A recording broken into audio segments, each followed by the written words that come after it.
Assalamualaikum warahmatullahi wabarakatuh. Perkenalkan, nama saya Ritiko Gabira Malino dari Prodi S1 Sastra Inggris.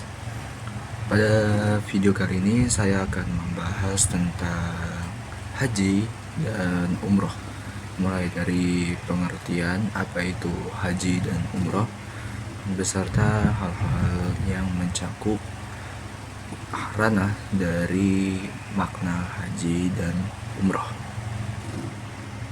Kita mulai dengan pengertian haji. Haji sendiri merupakan sebuah kegiatan ibadah di mana kita mendatangi Mekah lalu mengunjungi Ka'bah, melaksanakan suatu ibadah-ibadah tertentu dengan waktu yang telah ditetapkan, hari yang telah ditetapkan pula. Sementara untuk umroh sendiri, umroh adalah kegiatan menziarahi Ka'bah untuk melaksanakan suatu ibadah tertentu dan pula waktu serta hari-hari yang telah ditetapkan. Lalu untuk landasan dari ibadah haji sendiri terdapat pada surat Al-Baqarah ayat 196 yang dimana menyatakan bahwa Allah bersabda bahwa kalian laksanakanlah haji untuk ditunaikan dan semata-mata melaksanakannya atas perintah Allah Subhanahu wa taala. Lalu untuk kelandasan dalam ibadah haji dan umroh sendiri terdapat pada surat Al-Baqarah ayat 196 yang dimana Allah Subhanahu wa taala bersabda, dan kalian sempurnakanlah ibadah haji dan umroh semata-mata karena Allah. Lalu apakah keutamaan dari ibadah haji dan umroh? Keutamaan dari ibadah haji dan umroh sendiri tentunya adalah mendapatkan kemuliaan dari sisi Allah, lalu membersihkan jiwa, diampuni dosa-dosanya, dan mendapatkan kemuliaan di akhirat kelak. Lalu apakah hukum dari mengerjakan ibadah haji?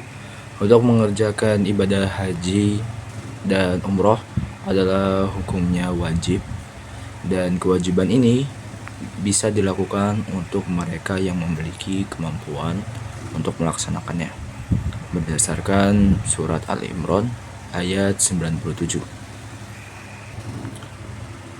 Apa sajakah syarat atau syarat-syarat yang harus dilaksanakan seorang untuk melaksanakan haji dan umroh?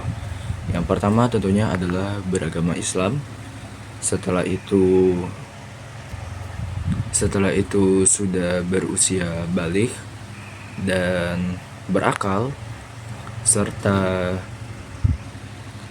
merdeka, dan yang terakhir ialah dia yang mampu untuk menunaikannya. Lalu apakah perbedaan dari ibadah umroh dan juga ibadah haji secara spesifik? Kita akan mulai dari ibadah umroh, yang dimana bisa kita lihat dari beberapa pelaksanaan ibadah umroh memiliki perbedaan dengan ibadah haji. Kita akan mulai dari waktu pelaksanaan, di mana umroh adalah ibadah yang bisa dilakukan setiap saat. Lalu tempat untuk menunaikannya yaitu berada di miqat atau Masjidil Haram, dan beberapa pelaksanaan ibadah yang dilakukan saat ibadah umroh antara lain yaitu adalah ihram dan tawaf, lalu ada sa'i dan tahallul. Sementara untuk ibadah haji bisa dimulai dari tanggal 1 Syawal sampai dengan 13 di bulan Zulhijjah. Untuk tempat dari ibadah haji sama seperti ibadah umroh, yaitu di miqat atau Masjidil Haram, yang dimana di wilayah miqat adalah tempat dilakukannya ihram dan tawaf. Di Masjidil Haram adalah tempat dilakukannya sa'i dan tahallul.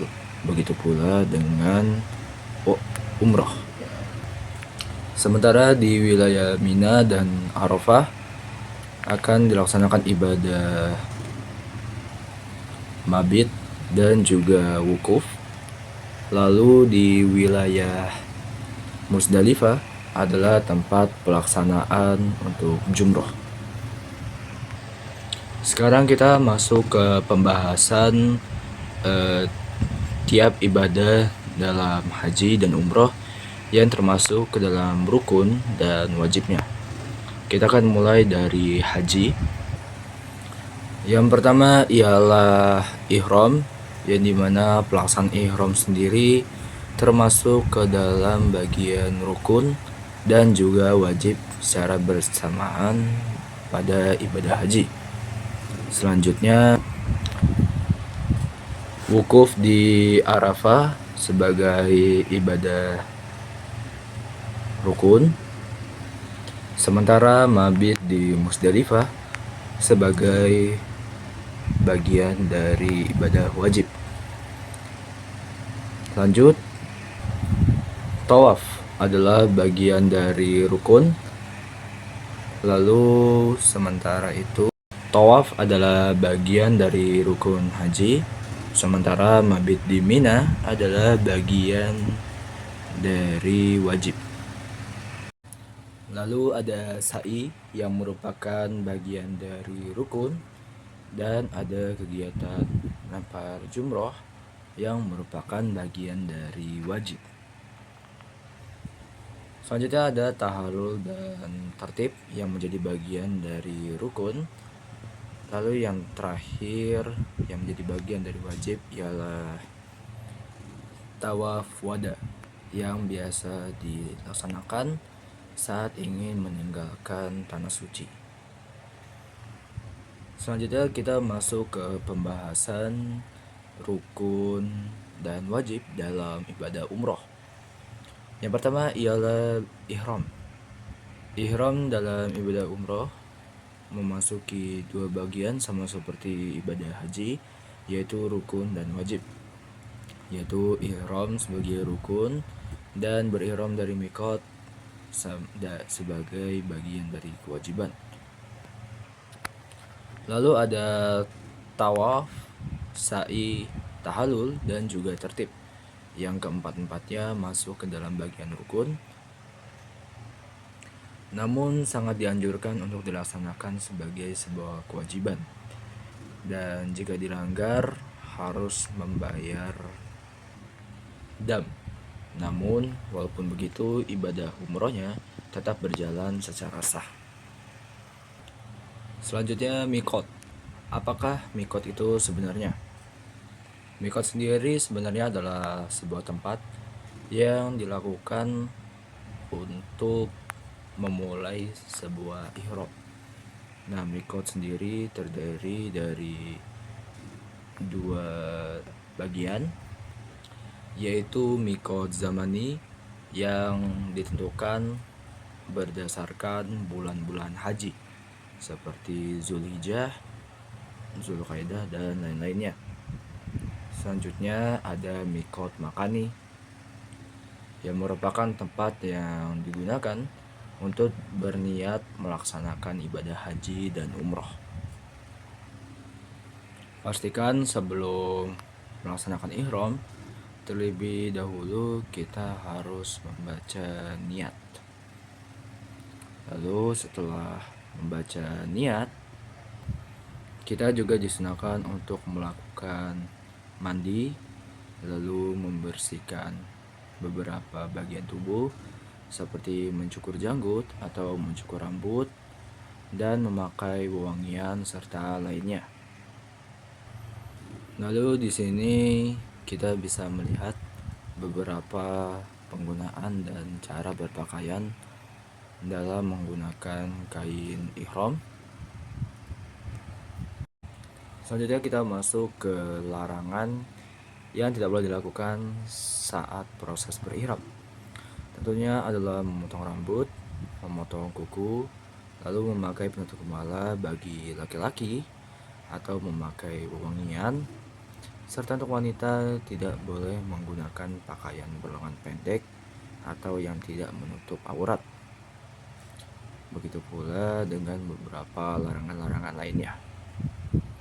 Selanjutnya ada bacaan tabliyah yang berbunyi labbaik Allahumma labbaik labbaik la syarika lak labbaik, di mana tabliyah ini disuarakan saat memasuki Masjidil Haram. Lalu ada tawaf, yang dimana tawaf sendiri adalah kegiatan dilakukan dengan memutari Ka'bah sebanyak 7 kali. Lalu ada sa'i. Sa'i sendiri adalah kegiatan dilakukan dengan lari kecil berbolak-balik dari Safa ke Marwah. Lalu ada tahallul, yaitu memotong rambut seujung jari, yang dimana ini dilakukan setelah kegiatan ihram selesai, sehingga tidak menjadikannya haram. Lalu yang terakhir ini adalah dam, alias adalah sebuah denda yang harus dibayarkan ketika melakukan suatu pelanggaran-pelanggaran saat melaksanakan ibadah haji atau saat melaksanakan ibadah umrah. Oke, jadi itu saja sekian pembahasan saya mengenai ibadah haji dan umroh. Terima kasih dan Assalamualaikum warahmatullahi wabarakatuh.